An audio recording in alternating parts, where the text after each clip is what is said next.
Serial की कहानी अब ऐसे मोड़ पर पहुंच चुकी है जहां हर पल कुछ नया होने वाला है। माहौल पूरी तरह हाई वोल्टेज ड्रामे से भरा है।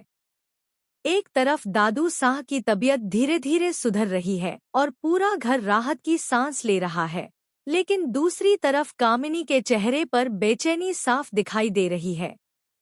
उसे पता चल चुका है कि दादू साह को होश लौटते ही सबसे पहला नाम याद आया है, अपनी असली पोती का नाम।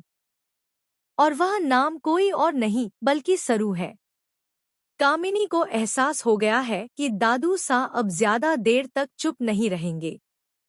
वे सच दुनिया के सामने लाने ही वाले हैं कि उनकी असली पोती तारा नहीं, सरू है।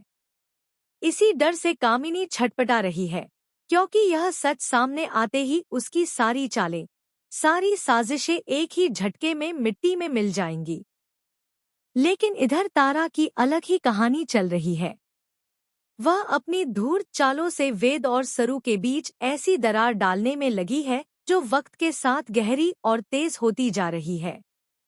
आधी दरार वह पहले ही बना चुकी है और अब वह पूरी कोशिश कर रही है कि यह रिश्ता पूरी तरह टूट जाए। वह हर पल, हर मौके पर इस रिश्ते को भीतर से खोखला करने की कोशिश में है। तारा को लगता है कि अगर सरू और वेद अलग हो गए तो घर में उसकी जगह और भी मजबूत हो जाएगी। लेकिन इस खेल में असली तकलीफ सिर्फ सरू को नहीं बल्कि वेद को भी होने वाली है। बस फर्क इतना है कि वेद यह बात समझ ही नहीं पा रहा। वेद की बात करें तो वह अपनी ही उलझनों में फंसा बैठा है।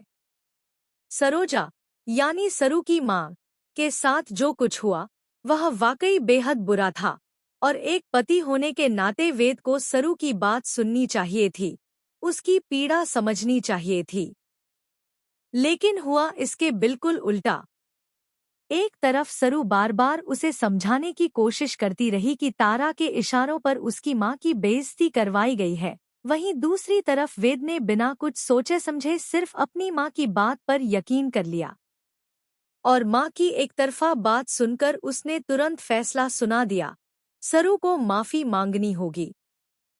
यही तो आजकल कई घरों की सबसे बड़ी समस्या है। माताएं लड़ाई भड़काती हैं और बेटे बिना सच्चाई जांचे अपनी पत्नियों को ही गलत ठहरा देते हैं। सरू की जगह कोई भी बेटी या पत्नी होती तो उसका दिल टूट जाता। लेकिन सरू मजबूत है, बहुत मजबूत। उसे पता है कि इस बार मामला उसकी मां की इज्जत का है और वह किसी भी कीमत पर